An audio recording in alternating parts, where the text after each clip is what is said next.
দক্ষিণ এশিয়ার পূর্ব প্রান্তে পাহাড়, মরুভূমি ও নদী বেষ্টিত এক বিশাল দেশ, যার ইতিহাস ৫,০০০ বছরেরও পুরনো। এক এমন সভ্যতা যার পাণ্ডুলিপি এখনও পুরোপুরি উন্মোচিত হয়নি। এক জাতি যারা একের পর এক রাজবংশ গড়েছে, পতন দেখেছে, বিদ্রোহ করেছে, বেঁচে থেকেছে, যার দেহ, লোহা, আত্মা, কাগজ, হৃদয়, কল্পনা এবং অস্তিত্ব সময়ের চেয়েও পুরনো।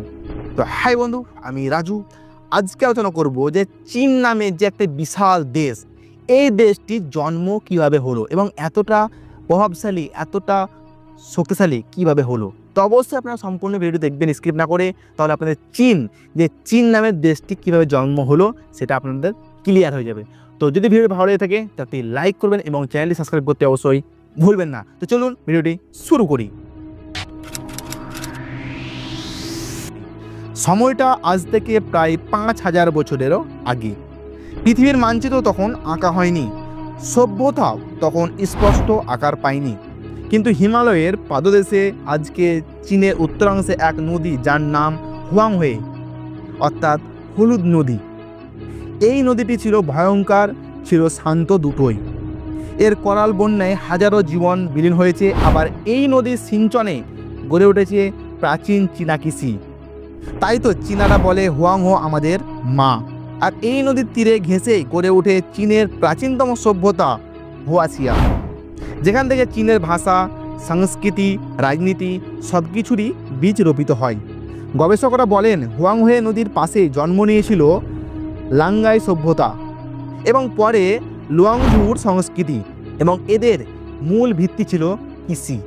মানুষ তখন ধান চাষ করত, পশুপালন করত এবং গৃহস্থালির জন্য মাটি দিয়ে বানাতো পাত্র।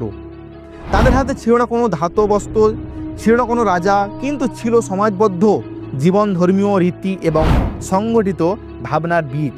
আর সেই সময়ের আবিষ্কারগুলো যেমন চক্রাকৃতি, বাসন, মৃত্তিকা, চিত্রশিল্প এবং গৃহস্থলী বস্তু আমাদের বলে দেয় এই ছিল এক সুপ্ত চীন।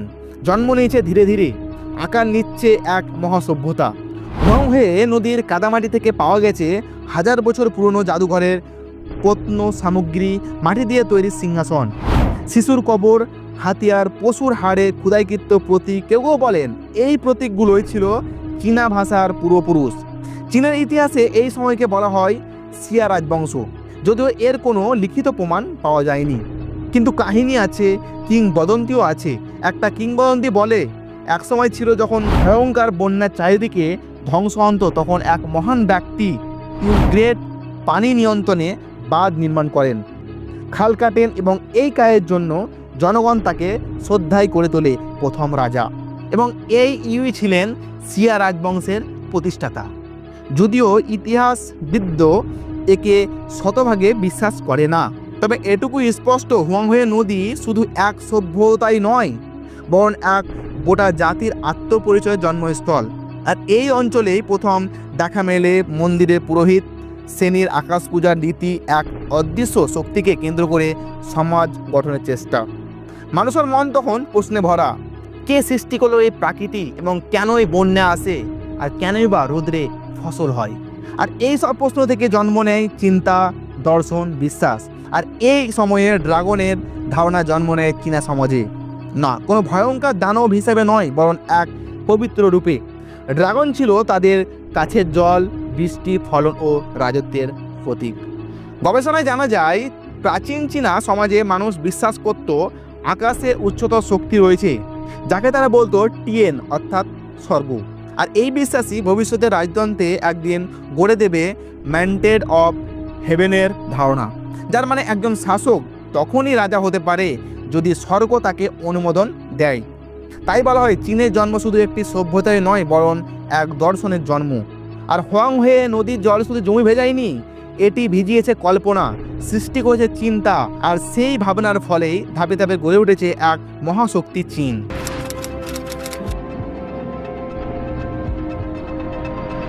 হুয়াংহে নদীর উপত্যকায় গড়ে ওঠা সেই প্রাচীন বস্তুগুলোর ভিতর থেকে ধীরে ধীরে বেরিয়ে এলো এক শক্তিশালী সমাজ ব্যবস্থা।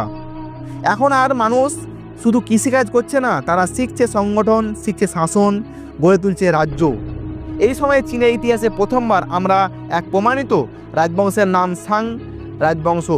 সাং ডায়নাস্টি সময়কাল খ্রিস্টপূর্ব 1600 থেকে 1046 অবধি। সাং রাজবংশের ইতিহাসে প্রথম স্বীকৃত শাসন ব্যবস্থা। এদের ছিল সংগঠিত প্রশাসনিক সৈন্যবাহিনী, কর ব্যবস্থা এবং ধর্মীয় পুরোহিত শ্রেণীর রাজারা নিজেদের ঈশ্বরের প্রতিনিধি মনে করত। তারা বিশ্বাস করত তাদের পূর্বপুরুষেরা মৃত হলেও অত্যাধিকভাবে জীবিত এবং রাজার প্রতি নির্দেশ দেয়। আর এই সময়ে সবচেয়ে গুরুত্বপূর্ণ আবিষ্কার ছিল অরেকেল বোনস, গরুর হাড় বা কচ্ছপের খোলার উপর খোদাই করা লেখনী। এই হাড়গুলো আগুনে নরম করে পুরোহিতরা ফাটলের দিকে তাকিয়ে ভবিষ্যৎ বলতো। আর এই খোদাই ছিল চীনা ভাষায় প্রাচীনতম রূপ, আর যাকে বলা হয় জিয়া গুয়ান। এই লেখনীগুলো ছিল প্রশ্নোত্তরমূলক, যেমন আগামীকাল বৃষ্টি হবে, যুদ্ধ করলে জয় পাবে। ইতিহাসবিদরা এই লেখাগুলো বিশ্লেষণ করে চীনা ভাষায় বিবর্তনকে বুঝতে পেরেছেন।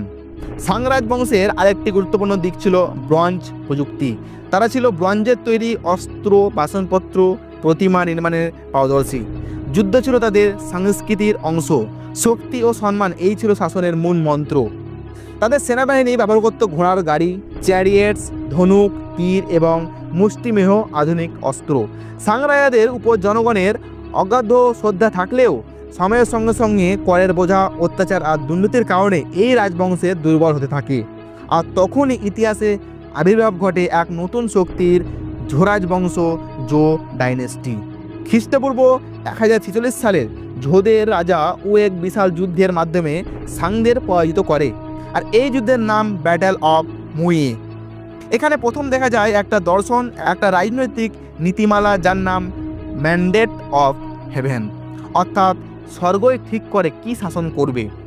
যদি রাজা অন্যায় করে, অত্যাচার করে, তাহলে স্বর্গ তার রাজত্ব কেড়ে নেবে। এই ভাবনায় চীনের ভবিষ্যৎ রাজতন্ত্রের ভিত্তি হয়ে যায় এবং ঝো রাজবংশ দীর্ঘস্থায়ী হয় প্রায় 800 বছর। এটা ইতিহাসে চীনের সবচেয়ে দীর্ঘকালীন রাজবংশ। তাদের সময়ে চীন সমাজ সংস্কৃতি গভীর ভিত্তি গড়ে ওঠে। সমাজকে ভাগ করা হয় 4টি শ্রেণীতে: শাসক বা জমিদার, কৃষক, হস্তশিল্পী এবং ব্যবসায়ী। আর এই সময়ে জন্ম নেয় চীনা ধর্মীয় রাজনীতির আরও এক পরিশীলিত রূপ: পিতৃপূজা, আকাশ পূজা এবং পূর্বপুরুষদের স্মরণ। আগুন, জল, ধাতু, কাঠ ও মাটি, এই 5 উপাদান তত্ত্ব প্রচারিত হয় ঝো যুগে। এই সময় সমাজে শুরু হয় গভীর আত্মানুসন্ধান। জন্ম নেয় 2টি মহান দার্শনিক ধারা, কনফিউজিম আর টাওজিম। তবে এখানে শুরু হয়েছিল সেই ভাবনা কিভাবে শাসন করতে হয়, মানুষের সাথে সম্পর্ক কেমন হওয়া উচিত। ঝো যুগে শেষ দিকে আবারও দুর্বলতা আসে, জমিদারদের শক্তি বাড়ে, কেন্দ্রীয় শাসন দুর্বল হয়। একসময় চীন বিভক্ত হয়ে পড়ে প্রচুর ক্ষুদ্র রাজ্যে। এই সময়কেই বলা হয় স্প্রিং অ্যান্ড অটম পিরিয়ড ও পরে ওয়ারিং স্টেট পিরিয়ড। যুদ্ধ, বিশৃঙ্খলা, কিন্তু একই সঙ্গে চিন্তা, দার্শনিক উন্মেষ ও সাংস্কৃতিক আলোড়ন। তাই বলা হয় সাং রাজবংশ আমাদের দিয়েছে চীনের প্রথম প্রশাসনিক কাঠামো, আর ঝো রাজবংশ দিয়েছে চীনের আত্মা। তো আজকের ভিডিও এতটাই। যদি ভিডিওটি ভালো লেগে থাকে কিংবা হেল্পফুল মনে হয়, কিছু শিখতে পেরেছেন, তাহলে একটি লাইক করবেন এবং আপনাদের মতামত অবশ্যই কমেন্ট করে জানাবেন আপনারা কোন ধরনের ভিডিও চাইছেন। আর অবশ্যই যারা এখন পর্যন্ত চ্যানেল সাবস্ক্রাইব করেনি, অবশ্যই সাবস্ক্রাইব করে দেবেন। আবার দেখা হচ্ছে পরবর্তী একটা ভিডিওতে। ততক্ষণ টাটা, ভালো থাকবেন, সঙ্গে থাকবেন।